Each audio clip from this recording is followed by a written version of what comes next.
kegagalan bukan akhir dari segalanya. Perjalanan hidup kita tidak selalu sesuai dengan ekspektasi kita. Ada naik turunnya, ada kegagalan yang kita harus lewati, ada keberhasilan yang kita capai, ada idealis-idealis dalam diri kita. Harusnya seperti ini, harusnya seperti ini, harusnya di usia seperti ini aku mencapai ini, harusnya di usia ini aku menempuh pendidikan seperti ini, harusnya aku punya keluarga yang seperti ini, harusnya pelayanan di tempat ini seperti ini. Tetapi idealis-idealis kita tidak selalu sesuai dengan realita yang ada di depan mata. Kemudian pengiringan kita terhadap Yesus juga tidak selamanya berjalan dengan baik, berjalan dengan mudah. Artinya apa? Pengiringan kita dengan Yesus pun juga ada tantangan, ada rintangan, ada hambatan yang harus kita lewati. Tantangan itu bukanlah tembok atau rintangan yang menghalangi langkah kita, tetapi setiap tantangan, setiap rintangan, setiap kegagalan adalah usaha kita membuat kita lebih lagi untuk lebih sungguh-sungguh kepada Tuhan. Hal yang sama juga pernah dialami oleh salah satu rasul yang kita pasti semua bukan hal yang asing lagi, yaitu Petrus. Petrus merupakan salah satu dari murid Tuhan Yesus. Petrus kalau kita lihat secara profilingnya, dia adalah orang yang luar biasa. Petrus adalah orang yang meledak-ledak, dia sangat meluapkan emosinya. Ketika Tuhan Yesus mau ditangkap, kita tahu ceritanya, dia yang memotong telinga salah satu prajuritnya.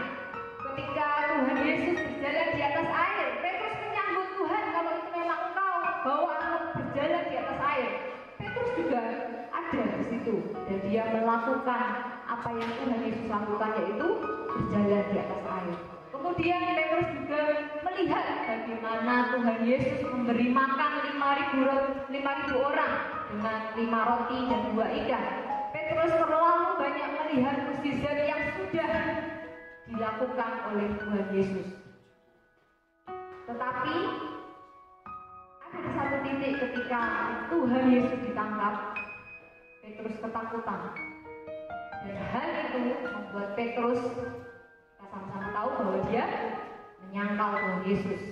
Artinya apa? Mukjizat yang selama ini dia alami bersama dengan Yesus, segala sesuatu yang pernah dia alami bersama Tuhan Yesus, ada di waktu di mana ketika ketakutan itu lebih besar daripada segala sesuatu yang dia hadapi, dia menyangkal Tuhan Yesus. Sebagai seorang murid, Petrus merasa gagal. Mungkin kita pernah merasa gagal dalam apapun itu, gagal dalam pendidikan, gagal dalam harusnya aku masuk ke universitas yang aku impi-impikan, tapi tidak tercapai, kemudian aku harus ada di tempat ini. Ataukah kita merasa bahwa harusnya aku bisa ada di satu tempat perusahaan yang aku ingin kerja di situ, tetapi ternyata aku tidak memenuhi kualifikasi, kemudian aku ada di tempat ini. Apakah kita banyak mengalami kegagalan dalam kehidupan kita? Atau kita merasa bahwa harusnya aku hidup di dalam keluarga yang sempurna? Segala sesuatu yang Petrus alami, kegagalan yang Petrus alami, membuat dia merasa gagal sebagai seorang murid. Apa yang Petrus lakukan ketika dia merasa gagal? Kegagalan Petrus membuat dia kembali ke kehidupannya yang lama. Kita tahu ceritanya ketika Petrus seorang penjala ikan, kemudian Tuhan datang dalam kehidupannya. Tuhan mengatakan bahwa ikutlah aku, kamu akan kujadikan penjala manusia. Di Yohanes 3 ayat 21, bahkan kata Simon Petrus di Lukas, maksud saya di Lukas 5 ayat 10-11, ketika Petrus dipanggil oleh Tuhan, lalu Petrus meninggalkan segala sesuatu lalu mengikut Yesus. Jadi Petrus itu sudah pernah meninggalkan kehidupannya yang lama untuk dia mengikut Yesus. Segala sesuatu dia tinggalkan. Di Matius 4 ayat ke-22, kita mau sama-sama buka Alkitab kita. Matius 4 ayat yang ke-22. Apa yang sudah ditinggalkan Petrus untuk mengikut Tuhan Yesus?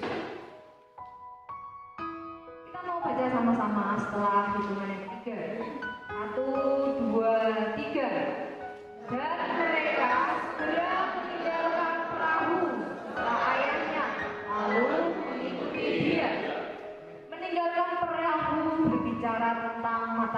sekalian, berbicara tentang jaminan atas materi untuk memenuhi kehidupan. Banyak dosen kita yang bercerita bahwa aku awalnya pegawai negeri dengan semua kenyamanan yang ada. Aku awalnya seorang yang bekerja. Orang yang bekerja itu pasti satu bulan itu ada gaji yang tetap yang akan kita peroleh. Tapi dikatakan di firman Tuhan, Petrus segera meninggalkan itu. Dia meninggalkan jaminan dalam kehidupannya ketika Tuhan panggil dia. Karena dia tahu bahwa jaminan kehidupannya bukan lagi tergantung kepada mata pencahariannya, tetapi jaminan dalam kehidupan Petrus adalah Tuhan sendiri. Kemudian dikatakan Petrus juga meninggalkan ayahnya. Meninggalkan ayahnya berbicara tentang keluarga, tentang perlindungan. Bukankah kita masing-masing di tempat ini memiliki keluarga? Keluarga adalah tempat perlindungan kita. Keluarga adalah tempat di mana pertama kali kita lahir di dunia, kita diterima di situ. Artinya apa? Dia sudah meninggalkan banyak hal untuk dia mengikut Tuhan, untuk dia menjadi murid Kristus. Di dalam pengiringannya akan Tuhan, banyak mukjizat yang sudah dia alami, yang sudah dia lihat bersama dengan Tuhan. Tetapi ada di satu titik, dia gagal. Dia mengalami ketakutan, dia menyangkal Tuhannya. Dan itu yang membuat dia kembali ke dalam kehidupan yang lalu. Nah, hari ini kita mau sama-sama melihat dari kisah Petrus. Mengapa? Kita tidak boleh berpikir bahwa kegagalan adalah akhir dari segalanya. Kegagalan bukanlah akhir dari segala sesuatu. Kegagalan bukanlah akhir dari kehidupan kita. Di Yohanes pasal yang 21 ayat yang di Yohanes 3, maksud saya di Yohanes 21 ayat yang ketiga, waktu itu Simon Petrus berkata kepada mereka bahwa aku pergi menangkap ikan. Artinya apa? Ketika dia merasa gagal sebagai seorang murid, dia kembali ke kehidupan masa lalunya. Dia kembali dengan semua masa lalunya sudah dia tinggalkan. Karena kita juga kadang seperti itu ketika panggilan kita kepada Tuhan, seolah-olah kayaknya aku salah tempat deh. Kayaknya aku bukan jadi hamba Tuhan. Kayaknya aku nggak di tempat ini. Kayaknya ini sesuatu paksaan. Sepertinya ini hanyalah paksaan dari orang tua. Kemarin di kelas Tante Ira bersama kita. Kalau ada beberapa dari kalian yang datang ke tempat ini, kalau memang itu kan paksaan dari orang tua, bukankah itu cara yang paling halus yang Tuhan kasih ke kalian? Kata-kata itu sangat sederhana diucapkan oleh Tante Ira. Tapi ketika saya mendengar, saya berpikir bahwa iya ya, betul juga ya. Beberapa orang berkata bahwa aku jadi hamba Tuhan karena disuruh orang tuaku. Kenapa kita tidak berpikiran terbalik, berkata bahwa bukankah itu cara yang paling smooth, cara yang paling halus yang Tuhan kasih ke kalian? Apa? Kalian mau pilih cara yang lebih ekstrim? Atau kalian mau, bahkan saya sendiri apakah harus memilih cara yang kita sudah dengan dengan habis-habisan? Ada beberapa orang yang dipanggil oleh Tuhan dengan usahanya sudah habis, baru dia melayani Tuhan. Atau Tante Ira juga berkata ada beberapa orang yang ada di posisi puncak dari karirnya, dia juga meninggalkan Tuhan. Sadarilah bahwa panggilan kalian dalam Tuhan itu bukan sesuatu hal yang salah. Siapapun kalian di tempat ini, bahkan saya sendiri pun, percayalah bahwa hari ini ada itu untuk membentuk kita semua. Jangan lari dari setiap proses itu.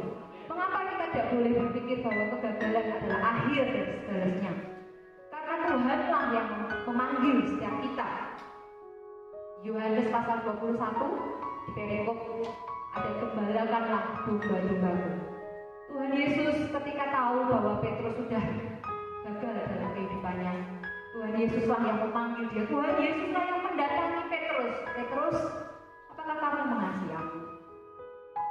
Pertanyaan itu juga yang hari ini, siang hari ini Tuhan tanyakan kembali ke masing-masing kita. Apakah kita masih mengasihi Tuhan dengan kasih yang benar-benar totalitas kepada Tuhan? Bahkan Tuhan dituliskan, Tuhan menanyakan 3 kali kepada Petrus. Tuhanlah yang mendatangi Petrus, Tuhanlah yang memulihkan keadaan Petrus. Waktu kita gagal seperti Petrus, Tuhan meneguhkan kembali panggilan Petrus. Tuhan yang memulihkan, bahkan dikatakan Tuhan yang memberikan kesempatan kepada Petrus. Di ayat yang kita baca di perikop gembalakanlah domba-dombaku, Tuhan bilang bahwa gembalakanlah domba-domba. Artinya apa? Tuhan yang melihat bahwa ayo Petrus. Tuhan yang percaya kepada Petrus. Ketika kita ada di satu titik di mana kita gagal, seringkali apa yang kita lakukan? Menghakimi diri sendiri. Diri kita menuduh diri kita sendiri. Orang lain menghakimi kita, wah kamu gagal, gak ada masa depannya kamu. Apa kamu? Katanya hamba Tuhan, sampai hari ini aja kelakuanmu masih kayak gitu. Apa kamu hamba Tuhan? Sampai hari ini aja kamu suruh bertobat dari dosa ini aja kamu gak mampu. Tuhan yang memulihkan Petrus. Tuhan tidak pernah salah dengan panggilannya. Tuhan tidak pernah salah dengan segala sesuatu yang terjadi dalam kehidupan kita. Bagian kita adalah merespon dengan benar. Ketika Petrus dipanggil Tuhan, ketika Petrus dipulihkan oleh Tuhan, dia meresponi panggilannya. Dan kalau kita baca kisah selanjutnya, di kisah para rasul, dengan Petrus kembali kepada Tuhan, Tuhan datang kepada dia, Petrus meresponi panggilan Tuhan, Petrus kembali kepada Tuhan, Petrus kembali menjadi penjala manusia. Kisah para rasul dituliskan bahwa ketika Tuhan memakai Petrus sebagai alatnya, 3.000 jiwa bertobat dan menyerahkan diri di Kristus. Ketika Petrus mau meresponi panggilan Tuhan, kita lihat banyak mukjizat yang Petrus sudah lakukan. Tuhan memakai kehidupannya. Petrus menyembuhkan orang yang lumpuh. Petrus sudah melakukan mukjizat yang pernah dilakukan oleh Tuhan. Siang hari ini dari setiap kita sama-sama diingatkan kembali oleh kebenaran firman Tuhan, siapapun kita. Ingatlah bahwa panggilan Tuhan dalam kehidupan kita satu persatu itu istimewa, tidak ada yang gagal. Walaupun hari ini kalian gagal melangkah, kalian gagal mengambil keputusan, ingat ada Tuhan yang memanggil kalian kembali. Ayo kembali ke aku. Gembalakan kembali. Kalau kalian di sini memang jadi hamba Tuhan, yang mau jadi guru, yang mau jadi mendirikan yayasan, yang mau jadi gembala, yang mau jadi penginjil, apa yang mau kalian jadikan dalam hidup kalian? Ayo sama-sama kita terus maju. Gagal itu bukanlah akhir dari segala sesuatu. Ingat, ada Tuhan yang percaya sama kita, seperti Tuhan yang percaya